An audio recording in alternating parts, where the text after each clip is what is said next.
All right. Well, okay, I'm back, and thank you for dealing with my lovely little, issues and things. But no, it's Barry. So we were talking about something very exciting, and hopefully you remember where you left off. Yes, I do. No problem. No, I'm just summarizing the report. I have it in front of me here. The best thing to do is just it's brief enough that you can take snippets and then comment on them if necessary. But where I left off, uh, another point, there are probably multiple types of UAP requiring different explanations based on the range of appearances and behaviors described in the available reporting. Well, that describes UFOs in general over the years. Different types of objects can be different things. We know that already. Next, UAP clearly pose a safety of flight issue and may pose a challenge to U.S. national security. Wow, this is a government document admitting that something's interfering with aircraft and there's a national security threat. Well, I knew that 40 years ago when I wrote Clear Intent, but they're saying this boldly in front of everyone now. This is incredible that they're making such an admission because that elevates the phenomenon from the old hoaxes and misidentifications to something far more concerning. Okay, continuing on. Available reporting largely inconclusive. And they admit that most of the reports can't be identified. But what's really unusual about this, they state that 144 reports originated from government sources. Of these, 80 reports involve observation with multiple sensors. Whoa, that's another remarkable admission. 80 reports had independent observation by instruments along with witness reports. One of the reports was identified as a large deflating balloon. The others, they said in the report, remain unexplained. Over the years, we've had statistics from the government about UFOs. At first, Project Blue Book, when they wrapped up in 1970, uh, had a figure of 701 unexplained incidents out of some 13,000 reports. You can quibble over the numbers on that. I mean, I think over the years, some Blue Book cases were identified and others were removed from the identified category by subsequent analysis. But 701 out of 13,000 is a percentage of 5.3 something unknowns, which isn't a high percentage, but it's a number that we've dealt with over the years. Roughly 5 to 10% of sightings are hard to explain. Now, the Air Force contracted to get out of the UFO field altogether, and they arranged for an independent study by the University of Colorado, the so-called Condon Report. They examined a collection of cases in the body of the report, and after that was examined, it was found that some 30% or so of those reports were unexplained, quite a bit higher than the Air Force's. Uh, this report, we have 143 out of 144 reports unidentified. That's 99.3% unknown. If the Air Force had said that back in the 60s, it would be a national scandal that they were debunking the phenomenon with that high of a percentage of unexplained phenomena. But there it is. It's in this report. So that blew me away. Uh, a handful of UAP appeared to demonstrate advanced technology. 18 incidents described in 21 reports Observers said the UAP movement patterns had unusual movement patterns or flight characteristics. Some of them stayed stationary in winds, moved against the wind, maneuvered, and so on. They find this unusual and hard to explain. Okay, now UAP probably lack a single explanation, which I've already touched on. They cite 5 potential explanations for the incidents if they're given a more thorough going over, which, as I said, I thought they were already examined in detail, but apparently they're contradicting here and saying, well, these incidents haven't been gone over in detail. Now, which is true, I don't know, but that's what they say.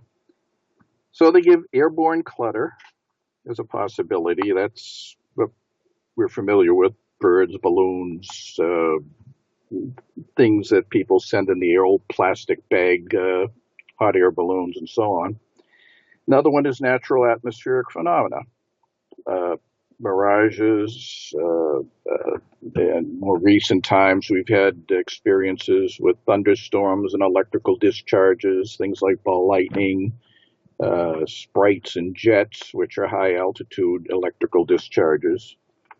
USG or industry developmental programs, businesses operating drones, perhaps, or the government doing something with the military.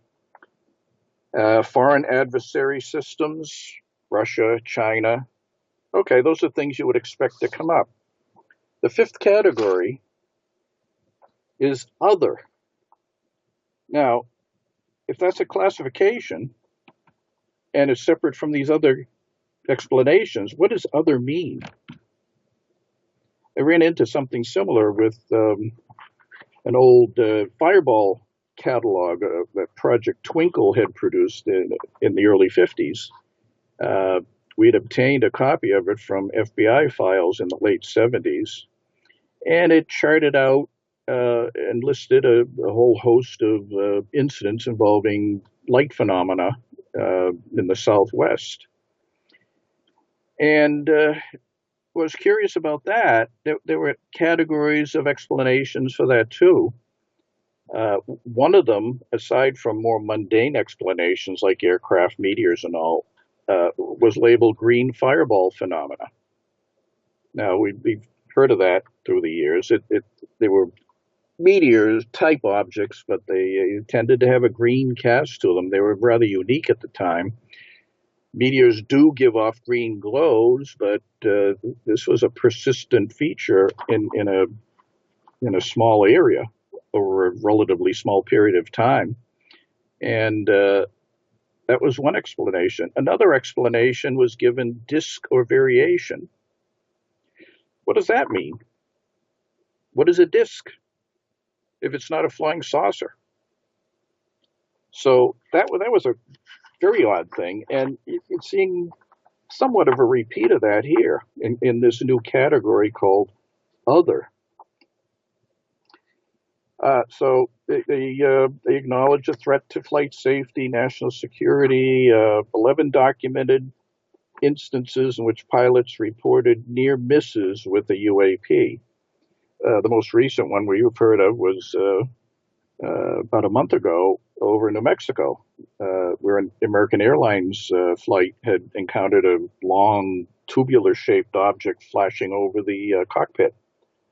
And there seems to be some stonewalling on the part of authorities. The FBI released a small informational file, but the FAA so far has denied access to anything about the incident, including radar, any voice recordings, and so on. That's rather unusual because before we could get those.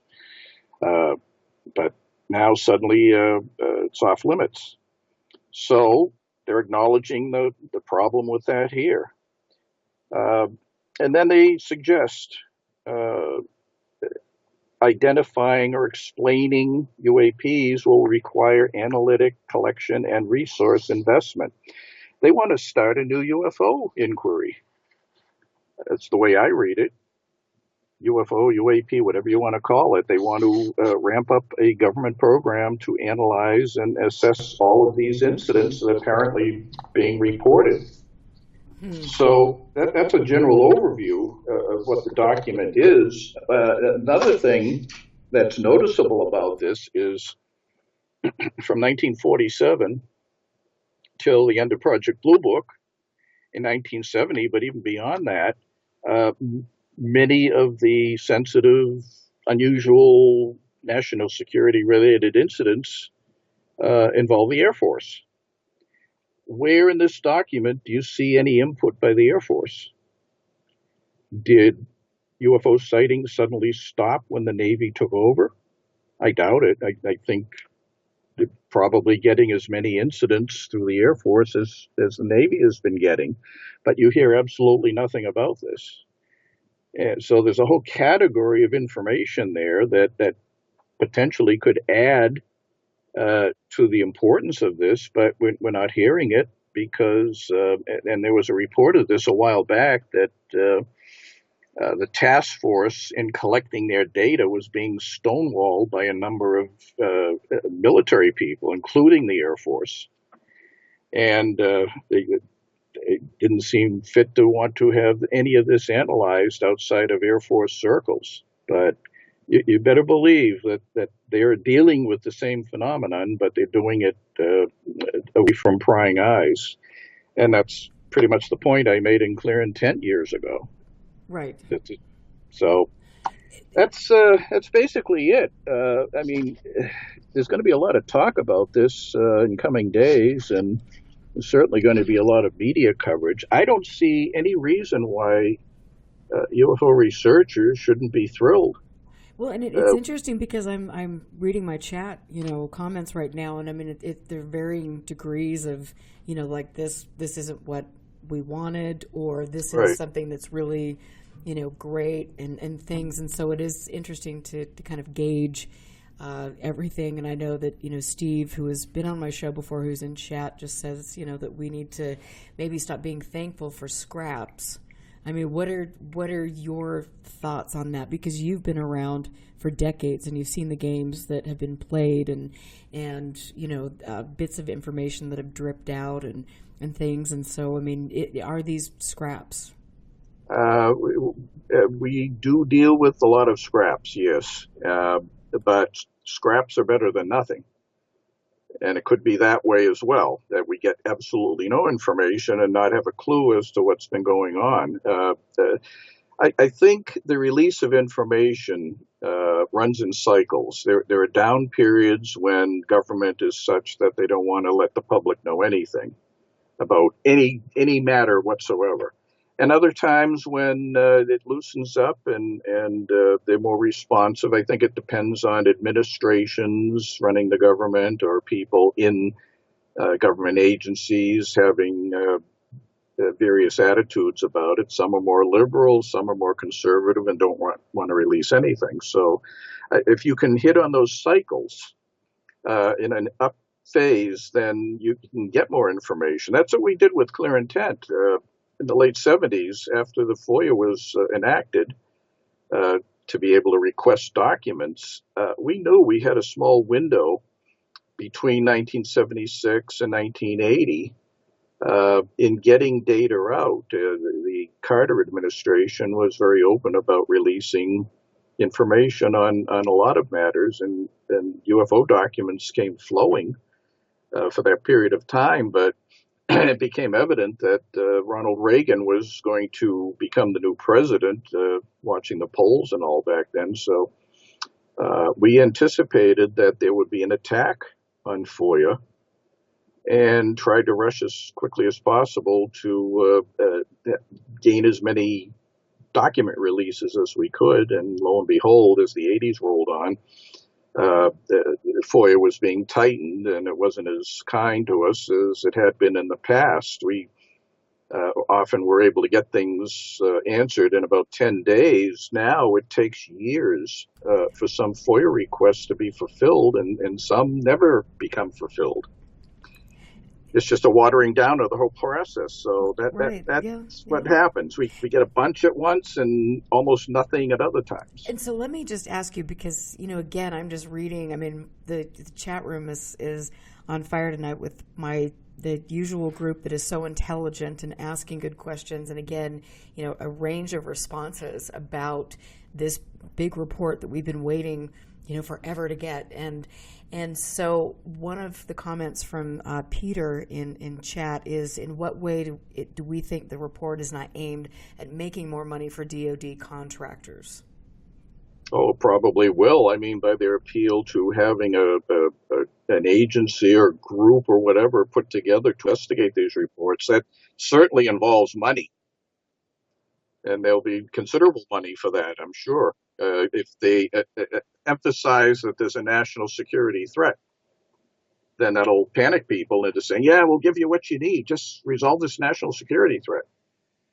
So, yeah, there's a lot of funding looming ahead for this. Well, and that's it's good. It will be interesting, but again, I don't know. We'll see. I'm never going to stop talking about the subject. I am fascinated. I personally don't need the government to disclose anything, and again, for me personally, I mean, this is all the points that you are making are very interesting and important, and I think that again, it's almost like a distraction. This feels like a distraction. If this had been released years ago, it would have caused a sensation across the board, because people were buffaloed so much by government comments that there was nothing to all of this, that they just became used to generic flat responses, and now this is hardly a flat response from government, and I think it should be given some degree of respect, even though you still don't have the casework that went with this. The admissions about the casework is fascinating. But we have to settle for it right now. Maybe years from now, we'll be able to get the whole body of the report. I kind of doubt it if they're that sensitive. Mm-hmm.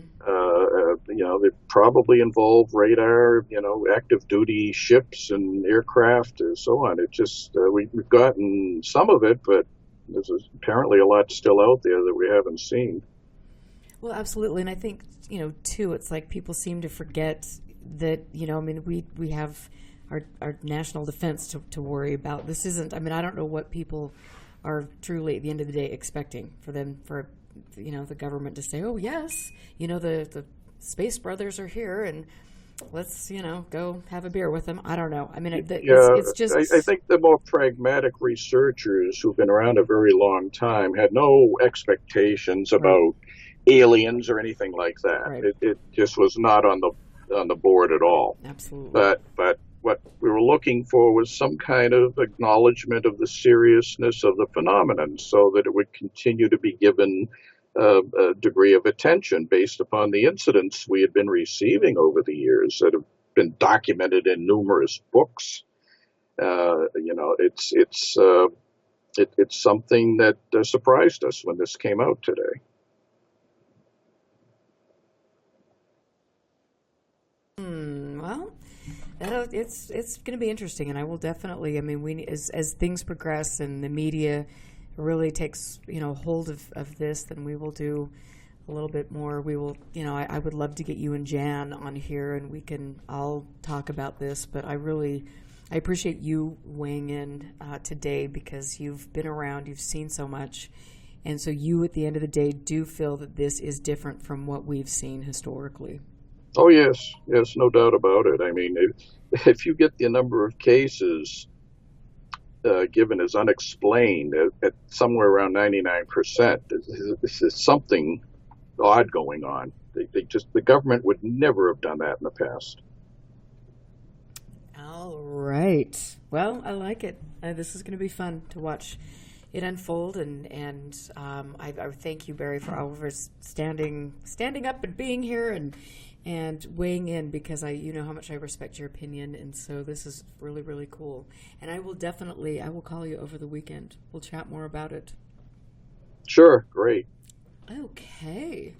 Well, thank you, and I will talk to you soon. And I want to just say that tonight's kind of one of those nights at the studio where obviously, strange things happen because I'm producing the show, and sometimes the computer gets turned off, and sometimes I forget to unmute my mic, but that's okay. It's fun, and this is a first for me because I'm in my new studio location, and I am bringing in people to my studio where they can actually interact with us. I've got a room full of people here, and two of these people that I'm going to be interviewing tonight have traveled quite a ways away, and over the weekend we are going to be going on an incredible adventure, and we might have to go get the selfie up at Skinwalker Ranch. I don't know. We'll see what happens. But I am here, and I'm joined with Recluse. Stephen Snyder has joined us. You flew in Wednesday, right? Yeah. Yeah, and we're going to try to make sure that, we've both got the mic. Yeah, we're passing the mic like you would pass a joint, kind of. So. Oh, dear. Except this is Utah. We don't do that. No, we would never get high in Utah. And so, okay, so tell us about yourself. Tell us about yourself. I'm grabbing the mic. This is really exciting. Well, I've been in the conspiracy racket now for over 10 years, since October 2010. I'm the author of A Special Relationship, Trump, Epstein, and the Secret History of the Anglo-American Establishment, and Strange Tales of the Parapolitical. I'm also the host of the Farm podcast and the longtime curator of the Visa blog. And also working on a bunch of other exciting projects right now as well. So hopefully some of that stuff will be announced in the next couple of weeks, maybe.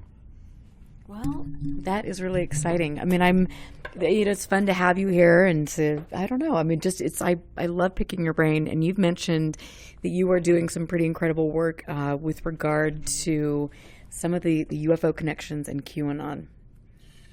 Oh yeah. I mean, it's really fascinating. If I could weigh in though, just for a second on the Pentagon Report, that whole thing is really interesting. I mean, I don't want to speculate too much on this at this point because I haven't had a chance to look at it, but the timing is really interesting of the release, at least from a symbolic level. I mean, coming here on June 25th. Of course, the Kenneth Arnold sighting, which really touched off the modern UFO era, occurred on June 24th, 1947, which was St. John's Day. And it's also interesting, the 24th that just passed, this past night, also witnessed a supermoon, a strawberry moon specifically. For you Secret Sun fans out there, you guys probably know Chris Knowles has done a lot of work on the symbolism with strawberries. It's very fascinating. It's also tied up in the mysterious clan Fraser of Lovat from Scotland, who turn up in a lot of occultic type stuff. So there is that as well. It's very interesting that they would decide to drop the report coming after this whole supermoon thing. If you follow the whole kind of New Age community and people that go in for all the astrology kind of stuff, this whole thing has been really hyped up as a time frame of great transition and all of that. So, yeah, this is definitely, I would say, red meat for the base, to put it mildly. And so for the base, I mean, describe what is the base exactly? I mean, Well, I mean, I would say that this is, really the kind of, paraphrase Stephanie Quick, she had, I think, a great reference for it, the para-weird community. I mean, I'm kind of throwing in here a lot of ufology stuff, the New Age, neo-pagans, a lot of this kind of, this new sort of spirituality ideology that's developed out of this. And, that's one of the things, as you were kind of alluding to before, that we've been looking at with QAnon. Certainly, I've been working with some individuals lately, Lestat, for instance, who was tied up with Thomas Schoenberger, who was certainly one of the major figures, to put it mildly, in promoting the whole Q trope. we've been looking at, I mean, how all of this was set up. Lestat has firsthand information and all of this, and it's just amazing the extent to which this whole paraworker community was instrumental in this. I mean, ultimately, you're talking about a handful of influencers, internet personalities, and so forth on Twitter, on YouTube, who are hyping this stuff up. And one of the guys who was big in the Q thing very early on was David Wilcox. But when you step back and you look at this, I mean, when you get into sort of the UFO field, the network of influencers that were hyping the Q stuff came out of, the whole kind of nexus with Project Camelot, Project Avalon, all this kind of stuff. And it's just, it's fascinating. I mean, when you look at how Serpo played out, now what, about 15, 16 years ago or something like that, it gave rise to these websites. You saw a lot of the individuals backing them, who suddenly became major personalities in the field overnight. I think Bill Ryan was the guy, right, on Camelot. Mm-hmm, right. Who was another one who kind of became almost an overnight celebrity in the field because of this. This was sort of the time when Above Top Secret really rose as a major player in all of this. And interesting, Above Top Secret is, sort of a gatekeeper type thing. They end up getting access to somebody like Colonel Michael Aquino, who has a good old time going on there and trolling the whole community.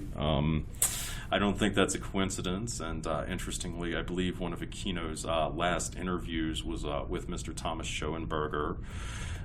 So that's something that's interesting. Another interesting connection with all that, too, is good old Richard Allen Miller, Dr. Ram, and his ex-wife, Ione Miller, who recently went into ascension, I believe, as they would say in those circles. Oh. Yes, those were, people who hung out with Thomas Schoenberger. I believe at one point Ione was convinced that he was the reincarnation of Count Saint-Germain or something like that. These guys all go in, for this, kind of I am movement, that type of thing. I've seen some emails that Lestat has passed on to me where these guys are, talking about how they're incarnations of the Pleiadians or something like that. Yeah. Wow. Well, and again, I think people that are really excited about this big, or not so excited about the big news today, are probably, wondering what all this that we're talking about has to do with it. And I think this is really critical because this has been so embedded in the UFO community and has really caused quite a few problems. And I think if we're to actually ever get to good research, we have to see through the games that have been where people are playing. And you bring up so many good points with your excellent research, and I really, really am excited to be continuing to work with you, exchanging ideas and getting this information out to the public. And I'm sure that doesn't sit well with the gatekeepers and the powers that be and the people that are making a lot of money on the UFO topic. But whatever. What do you do? Yeah, and that's, again, an important thing that you have to understand in these circles is for a lot of these people, it really is just a money-making scheme. One of the interesting aspects of the Q stuff that we've been looking at, and again, we have the statistical analysis really to back this up, but it's just the extent to which, this stuff was used to sell cryptocurrencies, for instance. It's just like they plug this stuff constantly, and it's specific cryptocurrencies. Ripple was a big one, XRP, that gets a lot of praise, which is just baffling. Okay, so here's where this gets really interesting for the UFO field. Okay, so who was one of the major backers of Ripple? Matthew Mellon. That's Christopher Mellon's brother, okay? So they're going out here and using just this army of internet personalities to hype up Ripple, to get this money poured into it. And this was lining the pockets of Christopher Mellon's freaking brother, okay? Is that not a Machiavellian marketing scheme or what? Okay, let me just pick my jaw off the floor. I shouldn't be surprised, though. But yeah, there's always something behind the scenes and family members making money and, which we, see probably here in the state of Utah, things like that.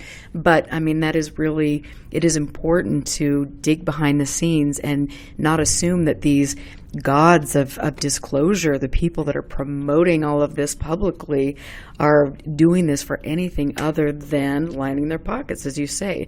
And so that's really interesting. What other little bombshells do you have for me? Well, I mean, that's, definitely one of them. I mean, I'm sure as I get going here, I can, think of more of this kind of stuff. But, I mean, yeah, it's just there's so many angles to this that, you have to consider. And, I mean, certainly when you look at the UFO field, I mean, this has been a big cash cow for certain personalities in this for a while.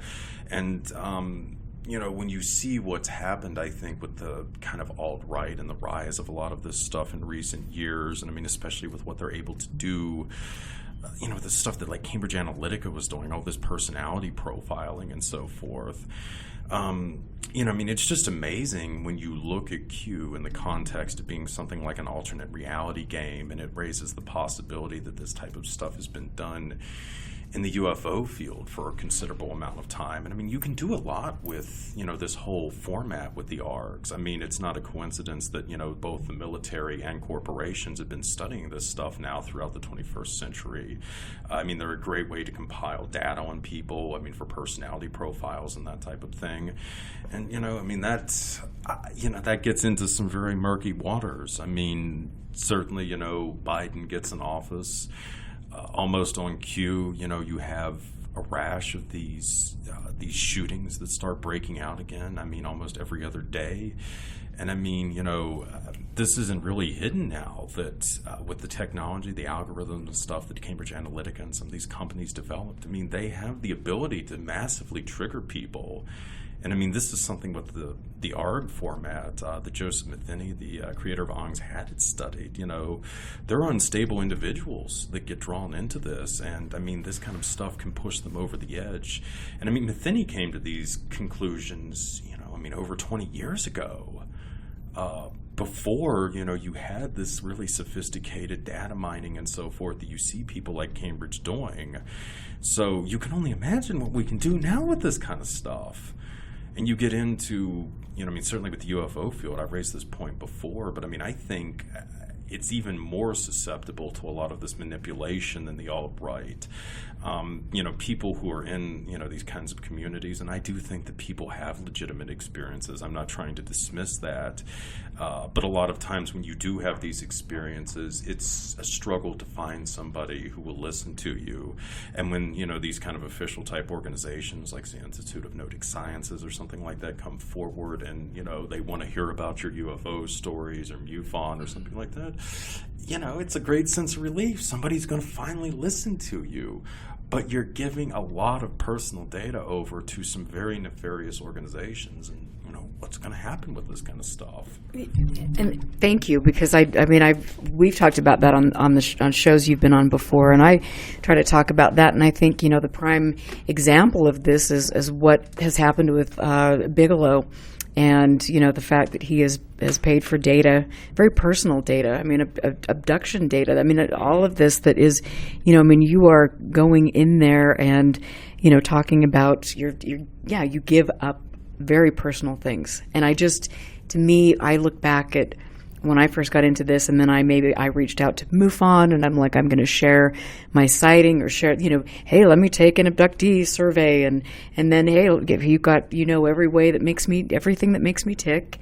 And, people are doing that. And then you look at a place like Skinwalker Ranch, and it's like you've got people that are, hey, we're going to give you this information, prime you, and then we're going to put you in this little maze and see how you run around. And, what are these people doing? And, obviously, there's something going on that has nothing to do with UFOs. And that's why for me, and I know for you too, this is a very serious topic, and people need to understand the gravity of giving personal information away on Facebook, Twitter, wherever you're going, whatever you're doing, that can be used against you, and to create some of these triggers, which we've seen, and it's really an interesting time. But the UFO community is definitely a major target for that, as we've seen over the years.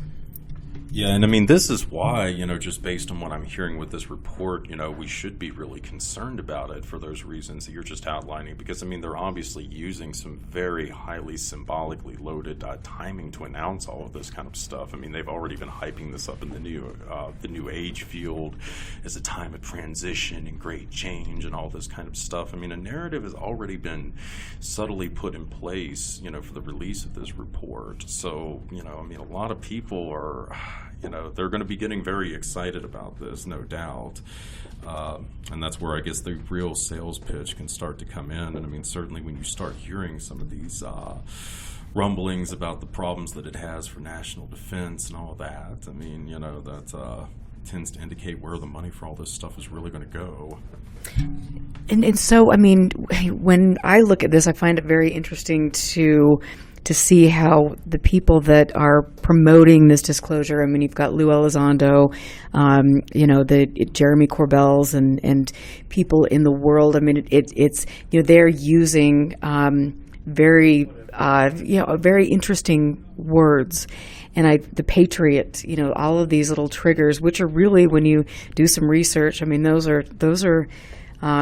that's really interesting messaging, and I wonder what that has to do, really, at the end of the day, with true UFO disclosure. And I think that we should be concerned about that, and I wonder why people are so willing to jump on all of this and not look at the types of things that you have been shining a light on with your friend who has traveled here to meet you, and we're going to bring him on the second hour. But I mean, it's mind-boggling, and we've got to be on top of our game, especially right now. But do you feel that the people that are offering this quote-unquote disclosure, I mean, what are their motivations? Money, politics, religion, what is it? Yeah, I mean, I think it's a combination of things. I mean, obviously money, I mean, is a big factor in it. It seems like, especially now after the major crackdown that you're kind of seeing on the Q community, you're sort of seeing a lot of these operations shifting over to another alternative community. It's possible that this might end up being some kind of odd, quasi-liberal response to the Q thing. I mean, certainly you've seen rumblings that there's going to be some kind of left-wing QAnon version. I mean, certainly... the para-weird community is ripe for something like that. And I mean, certainly, there is this sort of Masonic thrust that's been laid into this, I mean, from the very beginning. It's not a coincidence that, I mean, most of the early contactees, I mean, your George Adamninskys, your George Hunt Williamsons, I mean, all these guys really came out of this nexus of the I Am movement, of Theosophy.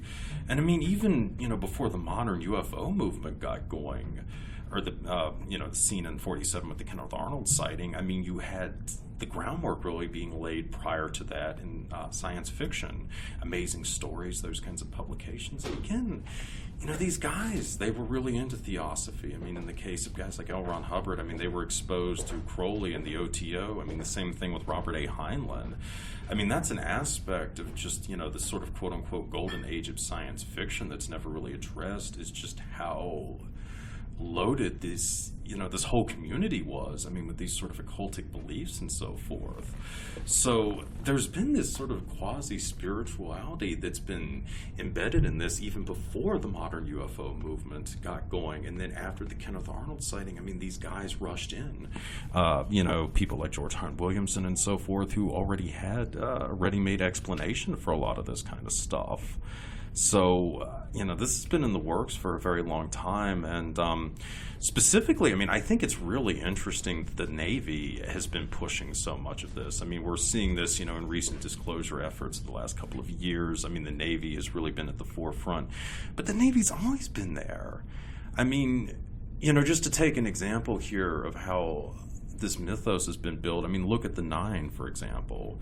Okay, so Puharich always said that he got his start in the national security sector with a Navy project, Project Penguin, which nobody's ever been able to find. It was most likely a Navy project known as Project Pelican, which I've spoken at length on quite a few shows now. It was a pretty terrible project, to put it mildly. Puharich's longtime backer, kind of money man, was a former Office of Naval Intelligence officer known as Rexford Daniels. Daniels would end up in a lot of interesting stuff involving electromagnetic radiation and its ability to control human behavior, such as Project Pandora that DARPA had in the 1960s. And, of course, Puharich was also really big into that kind of stuff. This was sort of the beginning of the non-lethal weapons thing, and that's not a coincidence. Non-lethal weapons have always been a big part of this as well. But okay, so with the 9, Puharich has got his backing here from a Navy guy.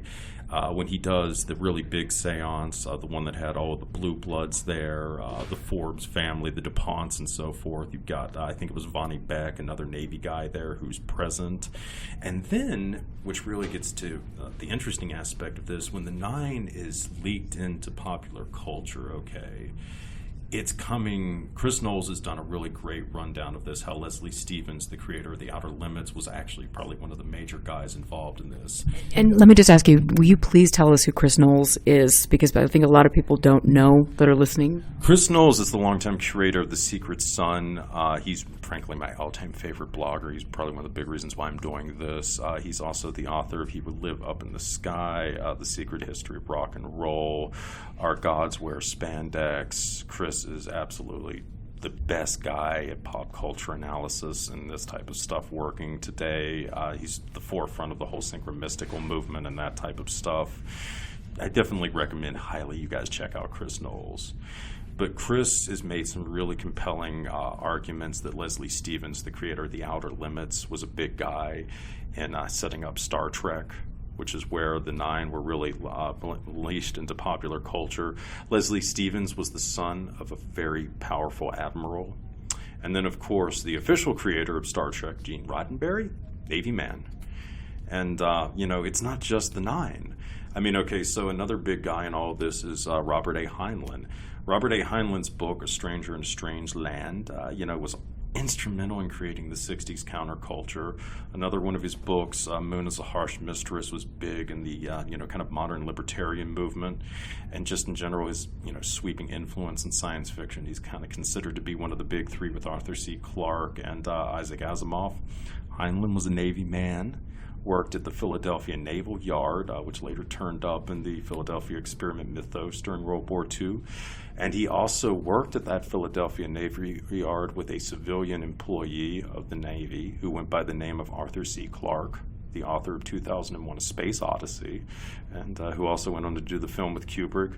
So just think about that. These are a bunch of Navy guys who are at the forefront of science fiction, kind of seeding the narratives for all this stuff. And then, of course, who could forget about the one and only L. Ron Hubbard, another Office of Naval Intelligence officer, another science fiction writer, and another guy who kind of got into this quasi-cultish beliefs with extraterrestrials and so forth. So, I mean, just think about this. This is something that you can trace the Navy's presence in just the Navy, pushing this whole thing with the 9 and potentially Scientology and some of these other narratives. And I mean, it just gets weird when you get into something like Star Trek, which is just a total glorification of the Navy's entire structure. I mean, the whole, Starfleet is entirely modeled upon the U.S. Navy, even though it's supposed to be a civilian organization, But I mean, yeah, it's just this whole thing. The Navy's been at the forefront of this for years, and now you get into this modern era where it's like they're, pushing all of these videos and so forth. I mean, up to this quasi-disclosure thing. This has been in the works for a while. We should not be surprised that it's ultimately some of these military agencies that are pushing this. Yeah, and I mean, all of this it's just so fascinating to me, and I love digging in to all of this because it's not a black and white issue. This isn't a simple thing, and I know that Michael is in chat room, and he is an avid sky watcher, and he likes to get out there, which I like to do this as well, and I think most of the people that are listening to get out there and do field research and to take things in and to enjoy exploring the hunt for something that is very profound. But to see all of these players in the games that have been promoted over the decades is really, it's sad, it's troubling, but we are talking about it and we're bringing that out, and I think that is really critical, and especially at this juncture when you've got this big disclosure push by people who are jumping up and down on the Patriot kind of QAnon bandwagon that clearly have political agendas. I think that it's important for us to keep pushing this out and getting the truth out so we can, get some of this seedy underbelly of ufology out of the way. That's my own thought on things. I don't know. What do you think? Well, yeah, I mean, absolutely, and I mean, you just, you have to look at, I mean, a lot of the institutions that have really risen to the forefront of this kind of stuff. I mean, another kind of nexus for this is just rotten to the core is Gaia TV. I mean, that's another one, that Will Cox and some of these other characters are associated with. I mean, it's another thing that comes out of Camelot and Avalon, and I mean, it's another project that's, gotten a lot of backing from a very interesting guy called Foster Gamble. He's mostly well known for, the Thrive documentaries, I believe, that became really big in the whole Occupy Wall Street crowd and what have you. Okay, so Foster Gamble is the grandson of the co-founder of Procter & Gamble. So he's the scion of an extremely wealthy family, and this is the guy that's coming out to speak for the 99% at Occupy Wall Street. Bullshit. Okay, Foster Gamble is tied in with Lisa Clapier, who was most likely Snow White 7IM, one of the major pushers of the Q narrative, and another big backer of Thomas Schoenberger. So, these are the kinds of guys that are tied in with this network. I mean, they've been building off of this and really, I think, piggybacking on, what a lot of the UFO field has been doing for years now. And basically you're seeing now what can happen on steroids when you really get some of these old money families starting to throw in there. I mean, the UFO field, obviously, they've got the Mormon backers, saying that you're sitting in downtown Salt Lake City. I know. God, I'm like, well, things do get a little exciting here in Salt Lake City. We definitely know that. It seems to be the epicenter of lots of mysterious activity. Joe Firmage, Skinwalker Ranch, and I do love the Mormon connection with Harry Reid, and So anyway, it is interesting. But we are going to take a break. I am really happy to have my friends here with me in the studio, and Lord knows some strange things have happened at the beginning of the show, but it's the way it rolls with Erica Lukes and UFO Classified. This is really, really fun, Stephen, to have you here in person. I'm excited for us to go on our little adventure tomorrow, and hopefully they've got the security cameras up and running at the gate of Skinwalker when we take our selfie, so that'll be fun. But we're going to have your friend and co-author on your new project, your new book, join us the second hour. He traveled here. This is the first time he has met you in person. Keith Allen Dennis is going to be joining us, and I'm just really, really excited. I want to thank all of you and thank Barry Greenwood for kind of surmising the big release today that we've all been waiting for, or some people have been waiting for. I'm Erica Lukes, and you can go to UFOclassified.com, which, interestingly enough, is has always seemed to be really kind of hard to find. I wonder why, even after I've had professional, people working on my website and, whatever. Anyway, you can go there. You can donate to my show on Patreon. It is you that keeps me on the air, and it is all of you who will definitely help me move to the next stage of this and getting my message and the people I bring on the show, getting that out to the public, because this is critical, and the powers that be will do everything to squash this message because they don't want the truth. They don't want disclosure.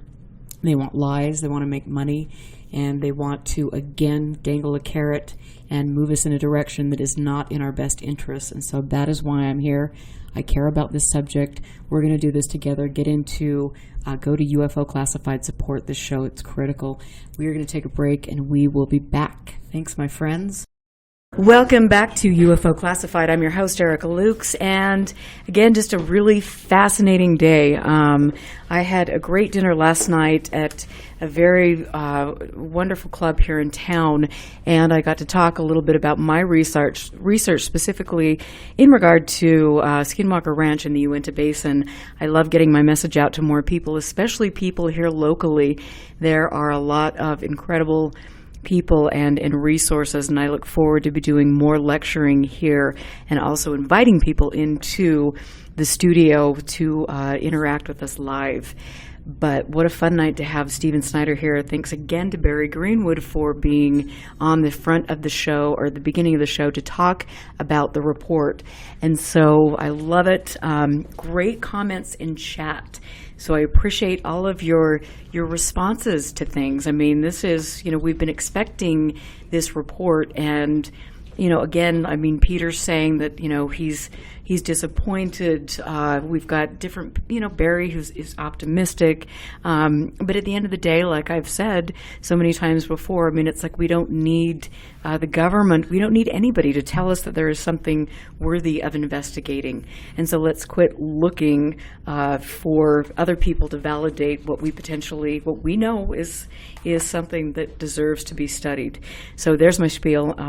Just a reminder, you can go to UFOclassified.com to support the show, and I will be moving very soon, hopefully next Friday, into a more of a video interviews, which will be exciting. You get to see me in action, which is, obviously you can hear it, but now you get to see it, and God save the Queen on that one. But I am joined with now Keith Allen Dennis, who came here. When did you get here? Very late last night. What time? Like pushing midnight. So how are you feeling today? I feel great. I'm enjoying being in Salt Lake City. I just came here, actually. I came here to meet Recluse. We've been friends for a few years, and we've teamed up on a lot of research projects and some podcasting and things, especially last year. And I've been telling him for the last couple of years, hey, Recluse, if you ever come out to the western United States, let me know, and I'll do my best to come meet you. And so after talking with Recluse for years, I actually got to meet face-to-face last night. So, and then woke up in Salt Lake City. It's very clean here. A lot of health. Well, at least on the surface of things, but behind the scenes, that's another story. You just never know.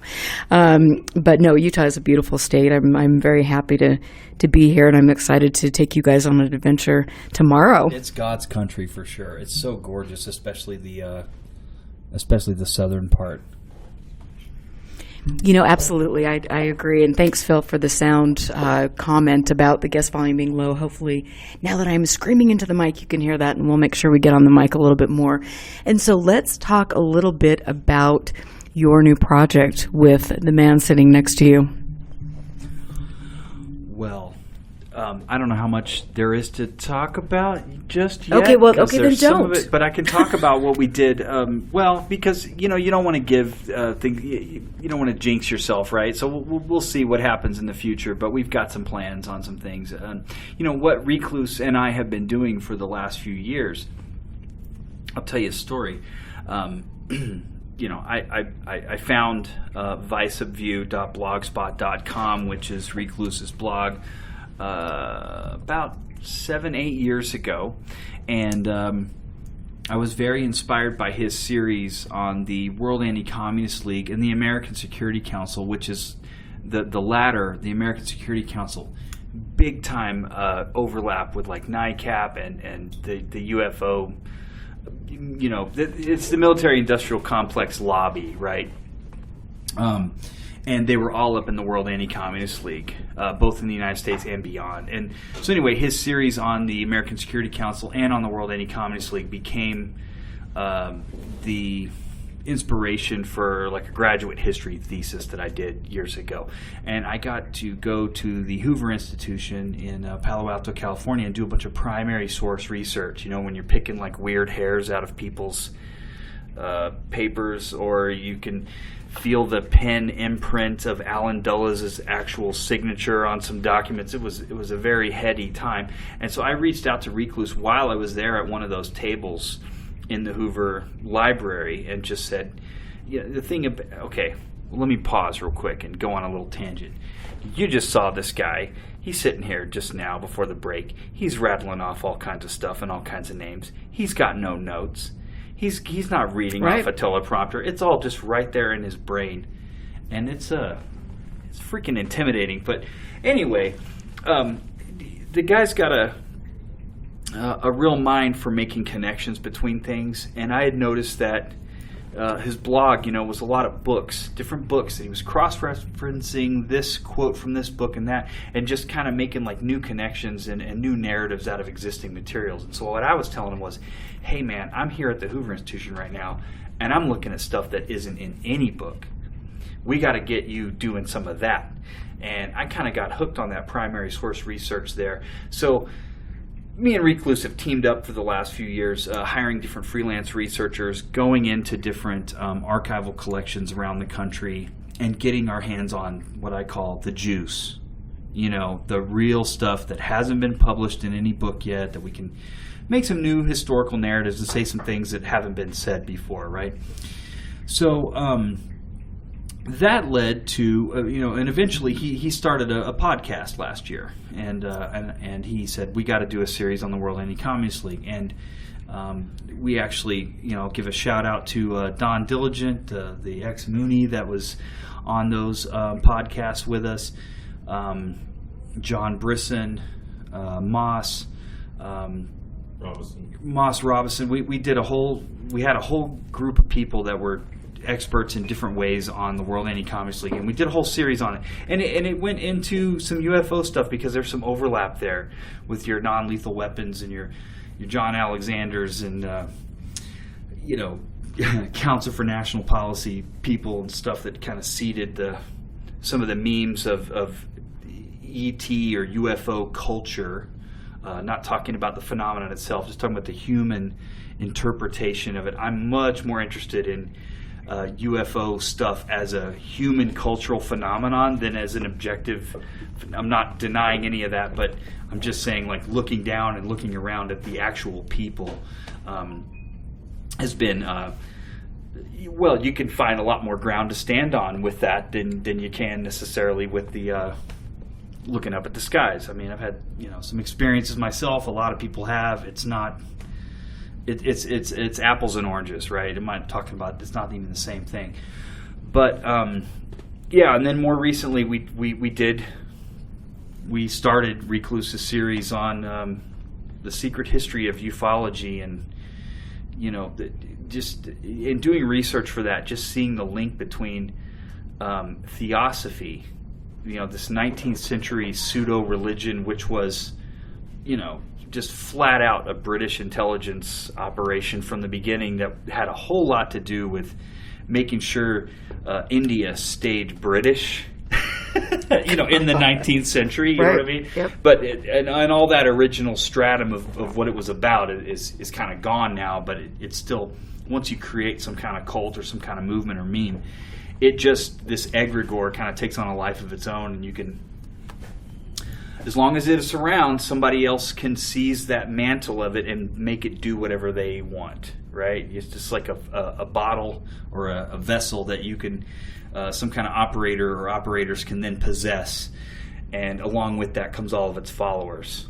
and then you can steer them, I'm kind of rambling here, but I've never been on a UFO podcast. I've never really spent this much time in Salt Lake City. I had no idea when I was coming to meet Recluse here that we were going to be on this show. So thank you very much for having us on, and it's really cool. No, I mean, well, I'm just excited, to have you both here, and I'm excited to show you the ropes tomorrow, or just show you around this beautiful state and some of the little landmarks that are pretty kitschy and whatever. So we'll make sure that we go out there and get our face on their little camera and play a part of their reality game, whatever we're doing. But I love hearing how in depth both of you have gone with your studies. And so what are some other things, like specifically with regard to NICAP? What are some overlaps and things that you found with NICAP that kind of raised your hackles a little bit? Well, I'd probably pass that on to Recluse. I'm much more interested in the, I guess you'd call the mundane, actual political implications and the political activism of some of those groups. But Recluse has that interest as well. But he's a lot more prolific than I on these things. Before we get to that, why don't you tell them about how the Space Brothers felt about the Jewish question? Oh, okay. baby. Well, baby Joseph. Joseph. Yeah, baby Joseph. Well, since you asked, I mean, one thing that I'm really interested in the development of UFO culture, in ET culture, it precedes, it is older than the oldest aircraft that humans have built. It's older than the jet age in which it came into its own. It's older than the Wright brothers. It comes out of spiritualism. It comes out of theosophy and Madame Blavatsky, and all of that. There was this explosion during the 19th century. You have this kind of triple threat of a technological explosion of technological and scientific advancements happening in the 19th century. Mm-hmm. There is a closing of the irrational and the mythological that's being closed by this increasing scientific rationalization of everything in the world, or in the Western, in Europe, in the United States, or whatever. And there's this big need that people have naturally for the irrational, the mythic, the larger than life, the things that escape our understanding. You're never ever going to rationalize all that stuff out of existence. But some arrogant people in the 19th century thought that they could try. And really what you're doing is you're kind of shunting it off into these other areas, right? So then the third thing is there was this massive translation and transmission of knowledge. Eastern religions, the Vedas, the Bhagavad Gita, all these Eastern religious texts, and Egyptian, being actually translated for the first time. It created this soup where, okay, the irrational has to find somewhere to go. And there's this explosion of these new novel religious movements. And with all of this this transfer of this knowledge, this religious texts and things coming from the east to west and from Egypt north, so to speak, it gets put into kind of like this Cuisinart blender, and you get things like the best example of it, I mean, is going to be Theosophy. Madame Blavatsky's doorstop books of Isis Unveiled and The Secret Doctrine is like 4 volumes, and just like a foot tall of text. If you look at it, it's just like this hypnotic induction word salad. Sorry to any theosophists out there that are listening, but everything is one. All the religions trace back to one thing. I channeled all this from the great beyond. Don't be hating on me. It was the secret chiefs what told me all this. You can take it up with them, And that had like a huge influence on like Freemasonry. Freemasonry kind of went occulty during that period with like Albert Pike and his Morals and Dogma. I would say Morals and Dogma is like a theosophical type of text, and But what's happening with all of that is you get into the blender goes the du jour political and cultural considerations of the day. And they kind of get laundered through this. Well, it's the secret chiefs that say, we need to work on our racial hygiene as a people. It's actually the Venusian space brothers that say that the human race isn't going to be able to take its place amongst the stars until we deal with our black brothers and help them evolve, and our Jewish brothers. And, we've really got this ballast that we've got to get rid of. And, you can see like the Urantia book is talking about the need for biologic disfellowshipping of antisocial and maybe morally and genetically unfit people. And so, that wasn't people from space that they don't care about that. That's people that care about eugenics. And Darwinism is a new thing at the time. It's part of that scientific advancement that I'm talking about. And the kind of, cultural and academic consideration that come out of those scientific advancements, they get folded right into this nascent space kind of religion. And theosophy kind of transforms from this 19th century spiritualist kind of phenomenon into this 20th century jet age kind of phenomenon. And as politicians and elites and culture makers are, there's a lot of anti-Semitism happening. And it's a lot cooler if you can say, well, actually, it's the people from the planet Zoltrot that are saying that the Jews are a problem, instead of, no, it was me and my little Nazi clique or whatever. You know what I mean? Like, because, that doesn't sound nearly as cool. So why don't we just say that the Zoltratians are the ones that have a problem with all this? If you scratch the surface of like modern UFO, culture, I mean, you guys are talking about like this Pentagon report that got released somehow as part of a COVID bill or whatever. Right. That was it was a rider on that. Me, I'm more interested in like 100 years ago, people with Ouija boards talking to people from outer space, and like, what are the channeled space brothers telling us? And there's remarkable consistency in some of it. We're all about being ruled by hierarchies, and the secret chiefs are now in space rather than in the mountains in Tibet. And Jews always seem to be a problem. I mean, often enough, if you look back through the channeled materials of several of these contactee cults, something like Servants of Awareness, the White Eagle Lodge, for example. Give me another one. Yeah, the Delamer Duveris. To some extent, the Nine. You can ask them, you can kind of query it. Let's go. Well, all of the records of these channeled communications from, let's say, the White Eagle Lodge, that's like a neo-theosophical spin-off from England, and then it came to the United States, like 100 years ago or something. And so they'll have transcripts of all the stuff that the channeled space brothers are having on there. So you can just go to their thing and use the search bar, Jews. Do you have anything to say about it? And sure enough, it's like clockwork. It's very, very often that there is such a thing that they came from all the way across outer space and light years to tell us that our racial hygiene is really holding us back as a human species. And it's uncanny. And to me, that kind of stuff is, for me personally, that's more interesting, studying that human culture rather than the actual UFOs, right? But that's just me. I'm gonna turn it over to Recluse, because you actually had a question for him. Well, I mean, getting into what you're sort of saying here about the cultural thing, too, I mean, it's, really been on my mind a lot because, obviously we're here in Salt Lake City. Keith, you and I, we're just sort of walking down the downtown street.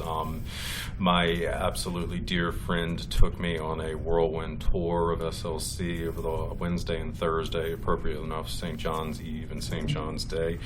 And, this Mormonism, it was very much a product of this whole era that you're talking about in the 19th century. In fact, in a lot of ways, it's the mother of all ancient astronaut religions. And certainly it's perfect for America. This really is very much an American kind of faith. And in a lot of ways, the Mormons, might prove to be at the forefront of this. And again, when you just sort of look at how this has been laid, now for almost 200 years. it's amazing, you know. I mean, as those of you who have heard my blog before are aware, I'm from West Virginia. I live very close to D.C. I regularly go down into the Capitol. The architecture there is very impressive. It's very occultic. I mean, I'm sure you guys have heard a lot about the Masonic symbolism in it. It is definitely present. It's very impressive. But you know what? SLC gives it a good run, a really good run. Some of the stuff that Keith and I just alone looked at today was impressive. There was a lot of money put into creating what is effectively a full-blown ritual center down there in downtown SLC, man. I mean, you've got that temple there that is being built up. Behind it, you effectively have a recreation of the Hanging Gardens of Babylon. You have these reflective pools all around the temple so that the freaking thing can be photographed from the air. Right. Yeah, you gotta love that. Little call out to the Space Brothers. Look at what we've built down here. Oh, yes. And even you get into them, walking down the street there. I mean, you've got that epic Catholic church that is just absolutely immaculate. Yeah, the Cathedral of the Madeleine. Mm-hmm, the Madeleine. It was gorgeous. Mm-hmm. And then finally, you've got that Masonic temple. Again, folks, I've seen the famous Scottish Rite Temple in Washington, D.C. I've been in that freaking thing. It's nice. It is. But the thing that I saw today in Salt Lake City was definitely more impressive. I mean, it has got that crazy Egyptian architecture. And I mean, it's just interesting that they're all on that same street. Yeah, that was epic. The Sphinx is in front of the thing. It was built in the 20s at the height of the American Freemasonry. You could tell that the Egyptophile branch of the Masons was definitely on the building team, on the architecture team. Yeah, it was definitely there. I mean, you're seeing what Keith is kind of alluding to with that. I mean, you've got this crazy Egyptian symbolism. You've got your plumed winged serpents, your kind of Zoroastrian symbolism here with the sun discs and all that stuff. I mean, this is just, it's incredible. It really is. And then, I mean, again, like I was kind of getting into earlier, when you look at how these tropes have been launched, I mean, the really effective way ultimately is through pop culture. The Theosophists have been doing that. The OTO guys have been doing that with a lot of science fiction. But you know what? The Mormons were there too. I mean, Battlestar Galactica, the original incarnation of that's freaking Mormonism in space, basically. If you could hide to Kolob in the twinkling of an eye. Yeah. I mean, they played a big role in this kind of stuff, guys. So that thing, I was kind of all over the place with my answer at the beginning, but that explosion of scientific advancement, new texts coming from the ancient world that had never made their way to people in the United States and Europe or whatever, and how all that stuff gets what I would call God-washed and sublimated into novel religious forms. Those things were happening right as the Mormon Church was getting going, right? And so because there's these discoveries about planets and other worlds and these ancient Egyptian texts, which almost had been translated by the time they made it here to Utah, thanks to the Rosetta Stone, which came a few years a little too late. But so you have the Mormon faith is not the only one. The Nation of Islam text, as he's like, well, now there's these planets. Well, technically, it would actually be the Moorish science. Yes, the Moorish science temple that predated it. But yeah. I mean, that's another essentially quasi ancient astronaut religion. Effectively, right. So when you have these new kinds of scientific advancements, they get folded into new novel religious forms, and there's so many of them that came out in the 19th century. And Theosophy was one of them. The LDS Church was one of them. The Urantia book and the OASPE, OAHSPE. I can't remember how to spell it, and I really don't know how to pronounce it, but they definitely have all of this, these new things about evolution and genetics and eugenics and other worlds and other planets. And I'm just really interested in the prehistory of UFO culture. Do you know what I mean? Before the space age. That's just me. And I mean, it's, interesting. This is something Keith and I were talking about today. But, when you look at the spiritual landscape in the United States, I think we've really seen the last hurrah from Protestantism. I mean, the mainline churches have just been going down the tubes for decades now. The new apostolic Reformation movement and those types of groups, they were able to breathe some life into it, but they've been so thoroughly discredited now because of their connections to Trump, to things like the Council for National Policies and all this kind of stuff. So, I mean, there's a major vacuum there, okay? Catholicism, it's not going away. I mean, especially with the influx of so many people from south of the border. I mean, the rise that it's had in Africa, and just the fact that Catholicism is so adaptable. I mean, as Keith essentially said, it's basically a pagan religion masquerading as a monotheistic one. There's just so much you can do with it. And, in fairness, there is a lot to admire in folk Catholicism. And, again, I want to emphasize, I mean folk Catholicism, not the petiocracy of the Vatican, but folk Catholicism, the friars and so forth that actually try to do God's work in the impoverished regions of the world. They do deserve credit for that. Yeah. Not so much the mainline church, which leeches off of the money from wealthy countries to build even greater cathedrals like the one that we saw today, though it is beautiful. Yeah, when I got into town last night and saw Recluse's face for the first time, we were talking before I could, go to sleep, and we were talking about all this deep stuff, and I said that if I was ever going to join a church, it would be a toss-up between the Catholics because they're the most pagan, or the Mormons because they're the most American. I can't decide who would win that, but it would be a coin toss for me if I was interested in such things. So, but yeah, I mean, the Vatican is still going to be with us, but Protestantism is in decline. But you look at a faith like the Mormons, which I mean, really, was. It's a modern faith. It's got a lot going for it. It came out of this whole milieu that Keith has been outlining that has really become the dominant force in American spirituality in the 21st century. Mormonism was as much a project of this as anything. I mean, with respect to what Keith just said, it might be even more pagan than Catholicism in some ways. I mean, the whole freaking thing was built out of scrying. You have to believe, I mean, if you guys have ever seen the Book of Mormon, it's a big freaking book, and you have to believe that the entire thing was transcribed on 2 freaking golden discs. I mean, just think about plates. Yes, plates. Yeah, get that straight. Buddy. Yes. Oh, yes. I'm sorry. Plates. Yes. Just imagine Joseph Smith trying to walk around with those freaking things. I mean, if you want a leap of faith, there you go. Guys, I have to live here. Oh my Lord. No, I've actually got a lot of respect.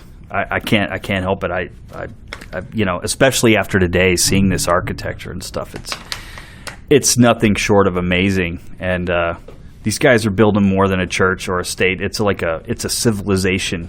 Yeah. Complete package being built right here. The last aspects of the West being settled were really driven, a lot by the Mormon Church. That's just something, again, we were kind of looking at.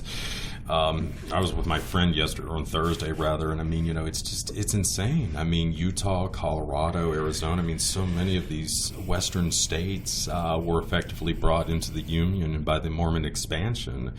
So, it's just really fascinating now that, once again, that you see this whole thing with the space race heating up. And I think to some extent an attempt to sort of revive this pioneer spirit that's always been associated with the space race. I don't think it's a coincidence that you see a lot of the money that's coming from prominent Mormons, people like Firmage, people like Brandon Fugel. All of these types of folks, Yeah, somebody in the chat, J. Ron, is talking about the 1,200 graves just discovered in Canada, having to do with the Catholic Church and indigenous people. And, let's not, no, it's a good point. Let's not leave that out. And all of the mass graves have yet to be discovered, and it might take the rest of time to discover them all. If I said it was just a little exercise about it would be a coin toss between a couple different religions, I'm not about to join either one. But let's get back to UFO. Well, oh Lord, here we go. Mama's swinging the mic around. Yep. But I just wanted to say, I remember, and I'm throwing this out there, and I need to try to figure out if I can substantiate this fact. But when they were building light rail here, I had a friend who they were at the Utah Historical Society and walked into a room, apparently where they shouldn't have, and this is according to her, so again, I will get some verification on this, but when they were digging up the track, there was, they unearthed a grave. A mass grave, and so she was quite shocked. So again, I mean, there's so much hidden from all of us, and I know that in Utah we have lots of secrets in that regard as well, which is unfortunate. But yes, now that I threw that out there, let's get back to kind of the UFOs, Space Brothers, those tall Nordics. Those are always my favorite. They're really hot in those jumpsuits, and the Little Lord Fauntleroy haircut. It's hot. I think David Wilcox probably needs a jumpsuit. Should we take I don't know, pitch in, send him a little space suit? Y'all are the ones that hate watch those guys. I don't, man. I don't know. I don't know. Maybe they need some new threads. Sure. Something. Oh, yeah. No, I mean, it's, an interesting cast of characters with all those guys. And I mean, it is interesting to see just this sort of network of people that have grown up. I mean, since the early noughts, I mean, with the Serbo thing, getting into Project Camelot to Project Avalon, I mean, sort of the rise of Gaia TV, which was associated with all of this. And then Corey Good, of course, who could forget him? And the Blue Avions or something like that. I mean, you gotta love that. I mean, it's so close to the aviary. I mean, it's almost like an attempt to sort of mythologize the aviary itself. Talk about the aviary. Well, I mean, again, these guys they're still around. And it's just sort of a reoccurring pattern you see with a lot of these, these ex-intelligence officers. And I mean, how many of them end up effectively working as glorified con men? One of the guys, I mean, is Robert Booth Nichols, who showed up in the whole Promise scandal. I mean, this ties into the whole thing with Danny Casolaro and the octopus and all this kind of stuff. Robert Booth Nichols was a big guy who was pushing that. I mean, some people believe Casolaro, shortly before his quote-unquote suicide, Robert Booth Nichols was the last person he had met with. And then Robert Booth Nichols later showed up trying to hawk the whole gold certificates, associated with the loot from Imperial Japan. The Golden Lily. Yeah, the Golden Lily that had allegedly been buried in the Philippines and so forth. And I mean, again, this was a money-making scheme. There was a financier, Sam Israel, who's serving quite a considerable lengthy prison sentence right now because he tried to buy one of these phony bank certificates that Robert Booth Nichols. And Sam Israel was a very successful and very wealthy man. He was not a marginal figure by any stretch of the imagination. In fact, this whole confidence scheme was essentially targeted at wealthy people. So, yeah. These are the kinds of people that have been involved in this network. And I mean, these are the same kind of people that you see in the aviary, people like Doty, people like Puthoff, and so forth. This is what these guys do to sustain themselves. And, I've seen it. Doty, okay. Yeah, I mean, because that's, big topic lately. Yeah, I mean, Doty has definitely been at the forefront of this kind of stuff. And I mean, I think Aquino is kind of another guy, something of a snake oil salesman with all of this. But then again, I mean, I suppose Aquino has maybe a bit more sophisticated project in terms of just trolling. I mean, a lot of these different groups and so forth. I mean, that's another thing.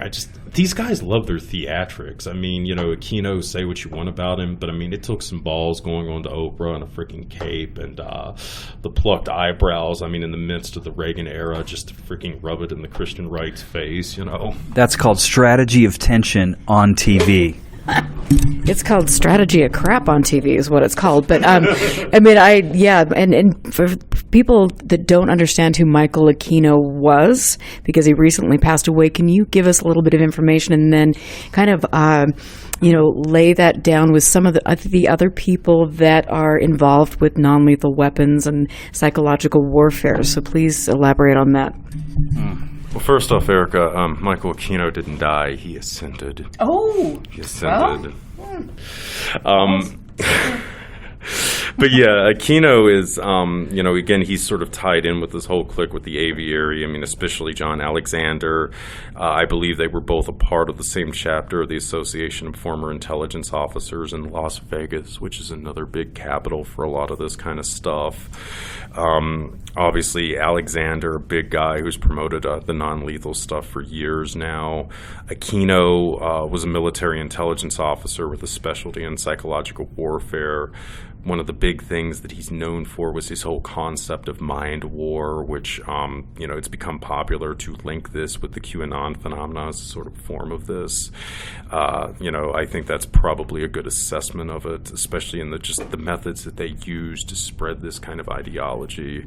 One of the things that Aquino had really emphasized were the theories of Jacques Ellul, who had really put forth the notions that for psychological warfare to be effective, you need to stick to facts. You don't lie to people outright. You just tell them facts. It's just that you're selective in the facts that you do tell them. And you just don't bother mentioning other ones. But Aquino, his big innovation was belief. This is something that's also crucial to magical workings. Bruno got into this as far back as the Renaissance. In order for the magician to do a successful working, both the magician and the audience must implicitly believe in what the magician is doing. So this is what is really Machiavellian when you look at this Q stuff.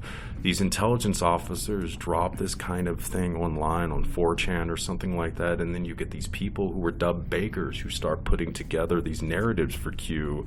And these guys are fanatical. They're true believers. this is, what happened to my mate Radix and her husband Pamphlet Anon. They got sucked into all of this stuff.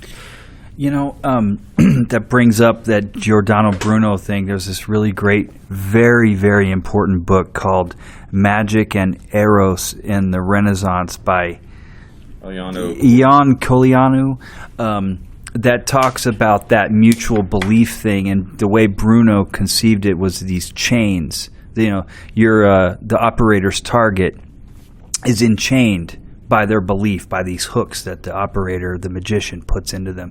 It was after reading that book that I realized that psychological warfare is just a fancy word for what they used to call black magic. But speaking of which, you're talking about Aquino, but you didn't even bring up the Temple of Set and his spinning off from the Church of Satan back in the day, man. You got to go there. Oh, yeah. He set up the whole thing with the Temple of Set and just all this other crazy stuff. That's what gets into LaVey's daughter, who later ended up, I think, in that too, and the whole thing with Boyd Rice. Of course, Keith brought his old stash as a Dagobot's Revenge here. Dagobert's Revenge. Yeah. Tracy Twyman and all this good stuff back before she became Saint Tracy, back when it was still, when she was still promoting Nazism and that type of thing. Oh, man. Yeah. It's more like traditionalist monarchism and the whole Rene Le Chateau thing. We shouldn't call it flat-out Nazism, but she was on the masthead with total Satanist dude Boyd Rice. Like, okay, Saint Tracy, that rubs me the wrong way because I was like an early reader of that magazine before I knew who Boyd Rice or any of those guys were. But you were saying, sir, I'm sorry.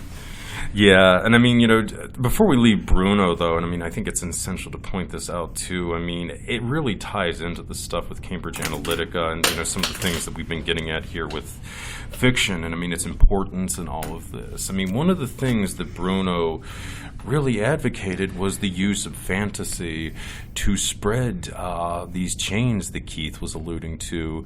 And the reason being is because it bypasses your conscious mind and goes into your subconscious. I think this is specifically why fantasy and science fiction are such potent genres for this type of stuff. Yeah, man, if you want to change the world, fiction. You got to write fiction. That's what people like. And Aquino knew this. A lot of people don't realize this, but Aquino actually wrote a freaking sequel to Star Wars. Yeah, he was. What? Yes. Childhood ruined. Okay, go ahead. Yeah. Obviously, George Lucas never used it, thank Christ. But yes, Aquino was one of the first people who really saw the potential of something like Star Wars. But you know what? He was freaking right. Jediism is becoming a religion. Yep. That was the power of this kind of stuff. And magicians have known this for a while now. somebody's asking in the chat, is there a UFO connection to LaVey? Jacques Vallée. No, LaVey. Well, I mean, Anton there's probably LaVey. that too, but Or Jacques Vallée, yes, no. They're an anagram of each other. okay. Yes, Anton LaVey and Jacques Vallée. Hopefully I got that right. Whoa, they're like an anagram of each other. That's weird, man. Yeah. No, these guys were bosom buddies like back in the 70s. You just go back and read, this was it, Forbidden Sciences, Volume 2, Vallée's journal in the 1970s, man. I mean, it's like every other weekend, I mean, he's going over hanging out with Anton LaVey, discussing deep philosophical stuff or something like that. It's just really fascinating, I mean, in general, to see the extent to which Jacques was, involved in those kinds of communities. I mean, going up to the most recent one, was it Forbidden Sciences Volume 4? I mean, he's out there, hanging out with the Zells, the founders of the Church of All World in Northern California, with all these ex-hippies growing weed and stuff like that. It's really interesting, even photographs with the good old unicorn. Of course, there's no mention of Walter Breen and his involvement in all of that, but it's not surprising. Though I guess at least the Zells did confess to Vallée that Leonard Lake had been involved with him at one point, so there's that. But yeah, it's very interesting. How all these guys intertwine and interconnect with one another. And can I jump in about something about like people like Boyd Rice and Anton LaVey, and in the 80s when I was a kid on shows like Geraldo and Donahue and like Sally Jesse Raphael and whatever, these daytime talk shows, they would bring on.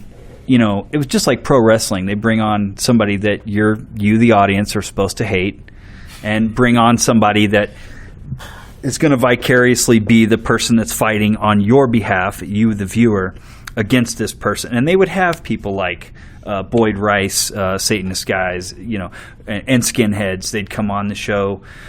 They'd be in their whole get-up and their garb, and they would come out and really ham it up and do this whole performative thing on these daytime talk shows. And, the most famous example is it's got to be Geraldo getting his face smashed in and his nose broken by a skinhead with the chair, right? But what that is, and I was alluding to this a little while ago, in like the Italian, in NATO and Europe in the years of lead and the Cold War, they used to call it Operation Gladio, where you would have, instead of people on talk shows coming out and doing a performance, you'd have actual, terrorists doing false flag stuff disguised as, or false flag portraying themselves as like these far left guys, and in some cases they were, but it was designed to provoke a reaction in the rest of the population that ultimately served the security state like NATO that was trying to keep the whole thing in like this center-right Christian Democrat straitjacket. I know we're way off on UFOs here, but let me go one step closer off the tangent, back to the subject. Those Satanist guys and skinheads being on those daytime talk shows, and like Morton Downey Jr. was like the uber example of this, right? It's just to play those tensions out in a mass media format so that people get to pick sides, they get to vicariously participate in kind of like this culture war thing. And I really think that disclosure as a cultural phenomenon is somehow there's an analogy to be made there with some of that stuff. There's like a concept in religion, theodicy, like why do bad things happen to good people? And if God is so great, why does he let all these bad things happen to his people and all this kind of stuff? And it's supposedly this great theological question that has vexed everybody for millennia. In the modern UFO culture complex phenomenon, I'm going to call it a religion, it has its own theodicy built into it. The military-industrial complex is like both God and its own devil at the same time. It's the devil. It's the devil because they are keeping us from the secret, cool Tesla technology that's going to, free everybody and make everything okay. Kind of this messianic thing that, if they would just release all this technology, it would make everything all right. But they're also the keepers of that very technology, supposedly, that they're keeping from everyone. So they have like this dual nature of being like Jehovah and Satan at the same time. And so the people that want the disclosure this is just me, and I'm sorry, I'm going to probably piss off some of your audience. I hope not. I'm sorry, I'm new here, guys. You're wanting, it's like justice for 9/11. You're asking the government to give you, who are you asking for justice again? You're asking the very people that, wait a minute, So the whole military-industrial complex is this nefarious group that's keeping everything from us. And they've done all these experiments, and they're behind all the wars, and they never come up in all this New World Order talk. Nobody ever goes after Lockheed or the Pentagon, Anyway, let me get back to the point. I wonder about that dual nature of, like, they are keeping the secrets from us, but they also are the keeper of those secrets, and they kind of play both sides at the same time. And it's a really interesting phenomenon. Well, and I'm going to turn it over to you, Recluse. Yeah, well, I mean, it's even interesting just, I think, in terms of, because I really think, there has been this active attempt to really promote these cults within the military, probably since at least the Korean War now. And I've been kind of getting into this a little bit with the Navy and, some of these UFO stuff, but it's really interesting. Just the divide, when you look at a lot of these sort of right-wing groups, the stuff that Keith and I special in, like Sovereign Order of St. John and what have you, it's a lot of Army dudes. It's a lot of Marine Corps guys. You see a couple of Navy guys, but a lot of it's Army and a lot of it's Marine Corps. When you get into a lot of the New Age stuff, though, it's a lot of Navy guys, a lot of Air Force guys. So, they almost, it's kind of like on the one hand, you've got this sort of quasi, Christian fascist ideology that's being promoted by the Army and Marine Corps. And like Keith are saying, they're, kind of the Jesse Ventura. They're going to walk into Madison Square Garden so the entire freaking place can boo them simultaneously. And then the Navy and the Air Force are promising this glorious Star Trek future where we can get on the spaceships and go out and explore the galaxy and, spread culture all around and all this great stuff. Guess who ain't going on that spaceship? Me, you, everybody in this room, everybody listening. None of us little poor little peasants are going anywhere, man. We ain't going to Elysian. Oh, that's another. They're going to leave us. Well, I have to say, I don't want to go into space, especially if Colm Kelleher is designing space toilets. It's cold up there. Well, I think I like it here. I don't know. That's just me. But so let's talk a little bit, because I had a question in chat about Serpo. And that's kind of getting more, back to the UFO. And even though the chat loves you guys, and I don't even need to be here. I'm just, I can just go walk around and, take pictures of you guys, which I'll be putting online. But let's get back to that, because again, you've got the Dodi Elizondo, now you've got, Danny Sheehan and all of these figures in the UFO community who are, they've done some interesting things, but they're all BFFs and they're on the lecture circuit. So let's talk about Serpo. Well, yeah, it's definitely, I think, in some senses at least, it was very much, a marketing scheme, because, you look at just the whole subculture that grew up around it. You had guys like Bill Ryan, I think, from Camelot, and then later Avalon, that just became almost like overnight celebrities in the UFO field. You had the rise of a lot of these big websites, like Above Top Secret and what have you. And, again, with a website like that, it somehow gets access to a guy like Michael Aquino. He goes in there and answers questions on the forums for a couple of years or something like that. You've had other guys, I think somebody pretending to be Frank Camper showed up there. He's another sort of interesting conspiracy guy. And then on top of that, this is something, one of our mates is kind of working on, but we believe some of these personalities have been using ATS and some of these other forms, to put their sock puppets up on. So, there's a lot of this kind of stuff that's being played out. Yeah, sock puppets. Mm-hmm. Let's talk about some of the sock puppets. Well, I don't want to get into that too much. That's not really my field. Our mutual buddy would probably be a little better to get into that type of stuff. But, yeah, this is the kind of stuff with something like Above Top Secret, you have to sort of look at. Especially when, it had these links in the early years to Majestic, which was one of the first commercial ARGs that was released back in 2001. And Majestic, of course, was based off of the whole mythos that the aviary originally had kind of constructed.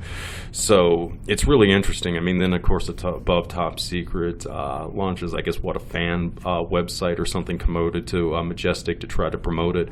And it wasn't just, Above Top Secret. This same kind of circuit was promoting Majestic. Another one was Disinformation. UFOclassified.com, which ended up with a lot of the people Keith and I have been talking about. You know, your Tracy Twymans, your Robert Anton Wilsons, your Hakeem Bays, all these other people that were sort of involved in that 80s counterculture milieu. His name's actually Hakeem Boy. Oh, yes. That's Sorry. Boy for Boy Love. Sorry. I think he started NAMBLA. Yeah, we didn't quite start it. He just he was a beautiful writer in it, but yeah. So yeah, I mean, all this stuff was being promoted by these websites, and then later you get the whole thing with Serpo that ratchets up. I mean, you see some of these sites like Above Top Secrets. What Open Mind Forums was another big one, I think, back in that era that really blew up. And I mean, this network of influencers and so forth has continued on. I mean, this eventually got guys like David Wilcox and what have you in there. But, you know, most likely, I mean, it probably is a lot of this network of intelligence officers. I mean, they're kind of the gatekeepers for this type of stuff. I mean, this is something that, and looking in the Q thing has been really evident to us. I mean, you see guys like Robert David Steele, who... Boo. I mean, these are guys, you know, effectively that sort of control the purse strings, I think, for a lot of these big backers. You know, I mean, they're sent out here into the field to try to find, you know, I mean, essentially the people that have the belief, which Keith and I were alluding to, the fanatics, the guys who are 100% committed to this. And The chains. Mm-hmm. These are the people that you want to steer the traffic to. Because, I mean, I think it's, you know, kind of forgotten, but passion is infectious, you know. I mean, you want to see people that are enthusiastic about this kind of stuff. So these are the people that you steer them towards. And I mean, you know, guys like Robert David Steele are doing it in the Patriot community. Expect, you know, it's the same thing in the UFO field with people like Doty and those types of characters. I mean, is it really a coincidence that, I mean, so many of the people that bought into the Serpo stuff, which there does seem to be a lot of evidence Doty was promoting, were the, you know, the websites that got all the props afterwards. They got all the traffic steered towards it. And then on top of that, I mean, these are the people that are getting access to these intelligence officers that are theoretically being fed these inside tips and so forth, so that they can then turn around and leak to the public. Hey, may I? Somebody in chat, Recluse, they're asking about the Wandering Bishop, Peter Levenda, man. You got anything on that? Wandering Bishops, right. Well, you know, Hakeem Boy was a Wandering Bishop, too. You know, a lot of these guys are Wandering Bishops. But, yeah, I mean, they're another wonderful group of myth makers and so forth. Levenda was potentially a part of that storied Las Vegas chapter, former intelligence officers, the same one with Aquino and John Alexander, potentially Richard Doty, too, for that matter. I believe Doty said that he was in the same chapter with Levenda. So, yeah, there's that whole fascinating connection. Our mate, Don Diligent, did a great job of you know, raising the real possibility that that church that Levenda was a member of, the American Orthodox Catholic Church, was tied into this whole wacko network that Keith has been alluding to with the anti-Bolshevik Bloc of Nations. Of course, it was what Profeta, who was a Ukrainian, who was the head of the American Orthodox Catholic Church for a lot of years. And you know, as our mate Moss Robinson can attest to, the Ukrainians were no joke, man. I mean, those guys were as dedicated a group of fascists as you were likely to find anywhere. On message, total message discipline ever since. Yeah. So, you know, this is the whole thing. I will say I own like 8 Peter Levenda books. I really went nuts on him about 2014, 2015, Sinister Forces, Dark Alliance, all that stuff. I think his book Stairway to Heaven is probably one of his best. It's an unrecognized classic. Even then, a lot of his stuff is really kind of aggregated from a lot of other sources. It's really valuable and different. You know, he's like a mixed bag. But man, when that To the Stars thing happened, and he hooked up with the, oh man, you know, I'm sorry. Here we go. I'm just gonna say it. Blink 182 is terrible. It sounds like if Ben Shapiro started a punk band, and it like, you lost so many points with me, Peter. What happened, man? You need to go on TV. You need to be part of this like History Ancient Aliens channel now, dude. I mean, you're like a scholar, man. What happened to you? Blink 182? Come on, man. Well, Anyway. this is what I'm saying. You know, we've been talking about like trolling before, so it's like when you want to get into like a big UFO disclosure, it's like you're going to bring out the front man of a third-rate pop punk band, and pop punk in and of itself was a third-rate version of punk rock in the first place. So, yeah, you're really scraping the bottom of the barrel with this, to put it mildly. Somebody in chat was talking about Ukraine, Peter William Shelley, and he's right. Not all the Ukrainians are fascist. That's completely true. We happen to have like a myopia on the Ukrainian thing because we studied the World Anti-Communist League so much, and the anti-Bolshevik bloc of nations and the Organization of Ukrainian Nationalists was kind of like a pillar of the World Anti-Communist League. So that's a big. We have kind of blinders on when it comes to Ukrainians. When we talk about Ukrainians, usually like in our Wackle series that we did on the Farm Podcast, we were strictly talking about the OUNB/ABN guys. So my apologies. And you got to remember, I mean, these guys are still a big deal to this day. I mean, our mate Moss has done a lot of fantastic research with this, but I mean, the OUNB, I mean, effectively still exists as a kind of quasi-secret society in the expat Ukrainian community across the world. And, these guys are, again, really tied into a lot of the shady stuff that's playing out in Ukraine to this day. So, you can't discount this kind of stuff. And, I mean, it is interesting when you just look at how a lot of these same groups, man, just decade after decade, they keep coming up over and over again. Which is why, I mean, it's just not surprising you see this whole network of the aviary, I mean, still ravaging the UFO field. After 40 years or so at least, though. I mean, probably the genesis was back in the 70s. So, and I mean, that kind of piggybacked, I guess, in sort of the earlier groups. I mean, this sort of quote unquote Collins elite, the early version of that. What do you think about the Collins elite? Well, increasingly, I'm actually kind of wondering. I mean, I think there was a basis in reality for it, as there is for a lot of this stuff. But I kind of wonder now, increasingly, if the Collins elite was another one of these alternate reality games, effectively. I mean, it's just another thing where it's like there's so much false information in that will just send people off these endless rabbit holes that lead nowhere. I mean, for years. I mean, the same thing with a lot of the other great ones, Majestic and Dulce and what was it, Project Aquarius, I think, Montauk. Yeah. So, once these memes or cults or ideas are created, and they get their own life, they can be taken over at different times in different decades by different people. What matters is you get the culture or the meme or the little cult up and going, and then it's up for grabs. We've seen this with the Unification Church. We've seen it with QAnon. Seen it with the UFO religion. It means different things in different decades, in different generations. So. It's the egregore. Once it gets its life of its own, it's both a vessel to be possessed by the operator, the chainer, the Giordano Bruno type, and also the vessel which you possess has its own possessions, its own audience cult. And if you can occupy that jar, you get to bring its contents along with you wherever you want to point them at. And I'll give a good example of that. The Ashtar Command and other UFO channeling groups or cults, they go all the way back to the neo-theosophical days of the early stage. Yeah, Van Tassel and the Giant Rock kind of proto-Burning Man things they used to have out in like Palm Springs, Landers, California. Today or last year, you can look up Ashtar Command channeling on...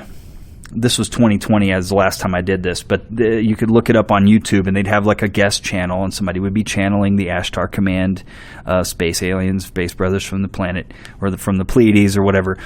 And they're talking about how great Donald Trump was, and he was a self-made businessman, and he's really going to win, and he's going to lock up all the perverts, and it's going to be it's like Big Daddy Jesus going to come down and make everything okay, kind of millennialism that's so du jour with these different groups. And it's like these Ashtar Command people are really trying to tell us that they came 50 light years from the constellation of Taurus or whatever to come tell us about Trump. Trump is God's instrument to drain the swamp. Yeah, but but forget, it's not even about hating on anything. Like it's not even about that. It's just like, how many light years did it take you to come here to tell us about our 2020 election. Is that your great cosmic message? Like, if it's Biden or if it's Trump, who cares? That's not the point. It's like, man, you came from across the galaxy. I was hoping there's a little more meat on the bone than this trash. I could just watch cable news if I wanted this, or watch TV preachers or whatever, you know. Well, I mean, hence the reason why Tucker Carlson is being rolled out to promote this crap. I mean, yeah, it's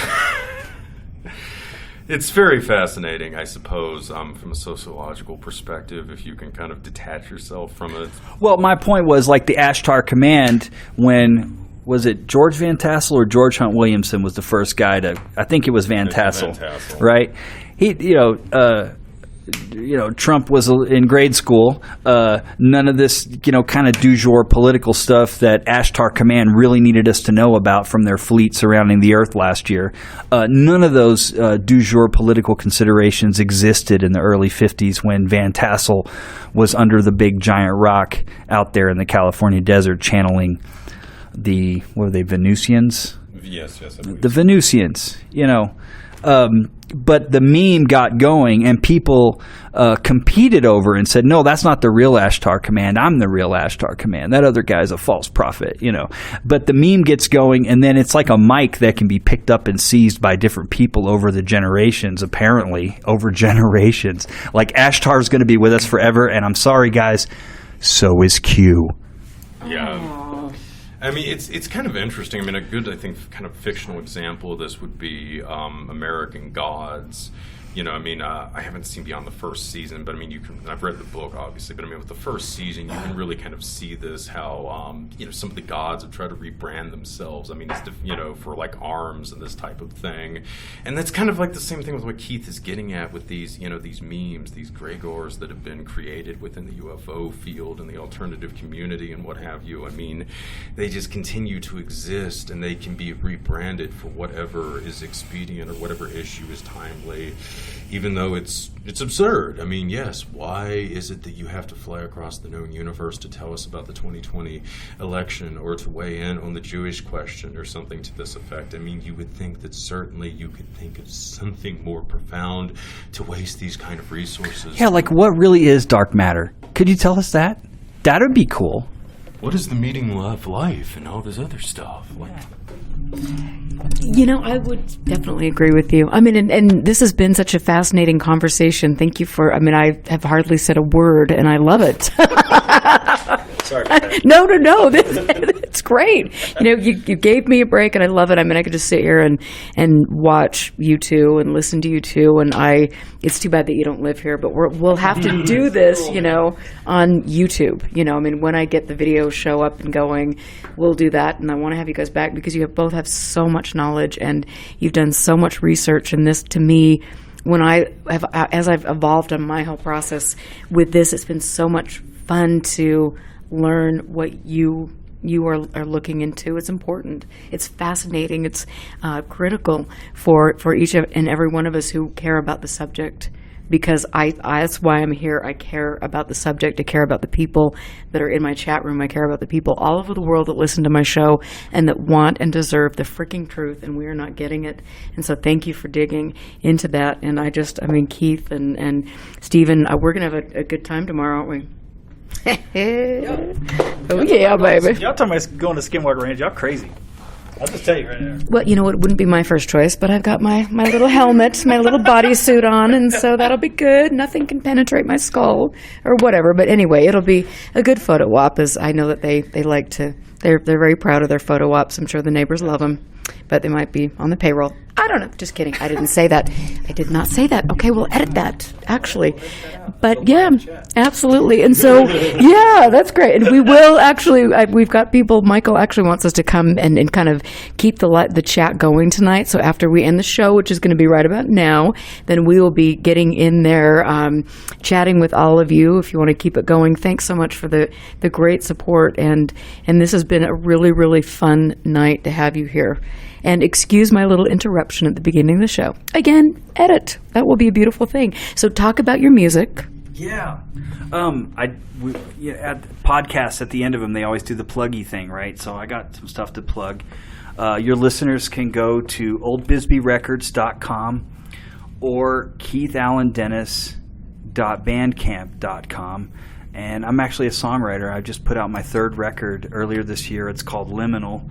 And it was all about, it was like 2020 music we started writing in 2015.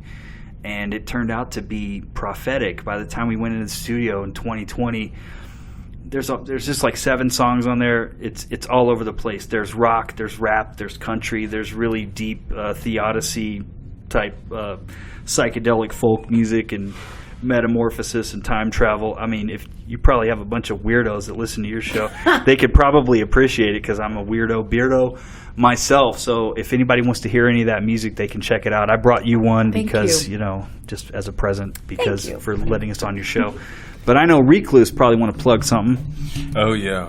I am the host of the Farm Podcast. You can check us out at thefarmpodcast.com. And also, please consider signing up for the Patreon. You get 2 additional full-length shows per month, which is 3 or 4 hours of bonus material with exclusive guests and content. And also, I'm at visiview.blogspot.com and the author of Strange Tales of the Parapolitical and a Special Relationship, Trump, Epstein, and the Secret History of the Anglo-American Establishment. And I got a forthcoming book coming out that's going to delve deeply into all this Q stuff. It's going to be really cool, to put it mildly. Okay, and first, do you practice that alone in the closet? Because you're so perfect. I mean, that was so smooth. I'm just kidding. But I mean, it's like, I need to take lessons from you. Can you teach me how to do that? Oh, I'll try. It's basically just from repeating it like over and over. Wow. You are so good, and you have such a great voice. I mean, I love listening to your voice on the radio, and it's just very smooth and great. And again, this has just been just a really kick-ass night. So thank you both. We will be in chat. You can go to UFOclassified.com to pledge your support for the show. I am getting it on, and I'm going to, thanks to Mario and Scott, a couple of my friends who've been so supportive of the show, we are venturing into the video world. So you get to see live what happens. I guess I can't do my nails anymore when I'm doing my show. Total bummer. But that's okay. Maybe that'll be good. I don't know. Who knows? But anyway, I love you guys. Thank you. Have a wonderful night. And we will catch you next week. We'll be posting stuff for our little trip to Skinwalker Ranch. So peace out, guys.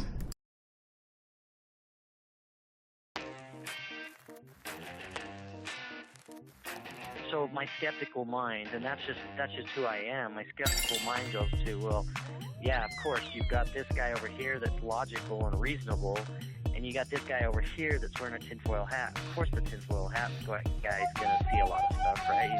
He's like imagining it, or he's watched one too many sci-fi movies.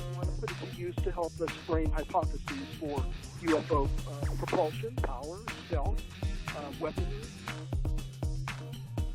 Everything that we experience is very positive.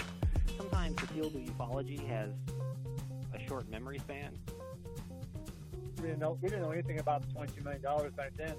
We just kind of thought, well, this is, and I think that was the reason why they were looking for military-type people, because in the military, you work with whatever you got, no matter what the situation is. You just kind of adapt and overcome.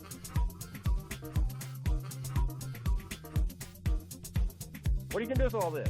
You can't even take care of your own files and get them put into the current system, but yet you want to go collect other people's things. So what are you going to do with it? Who are you giving all this to? It just really struck me about how the common thread seemed to be deception, but deception of human nature. So that's what I started thinking, who would these folks be? I mean, then I started thinking about the intelligence agencies, what role they could play, and what would be their motivations for getting involved in ufology.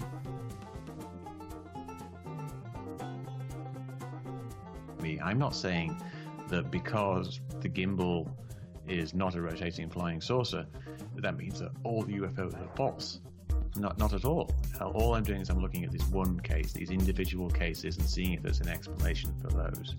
So try to, if I could ask people out there listening, don't think that I'm trying to attack your entire beliefs about these things.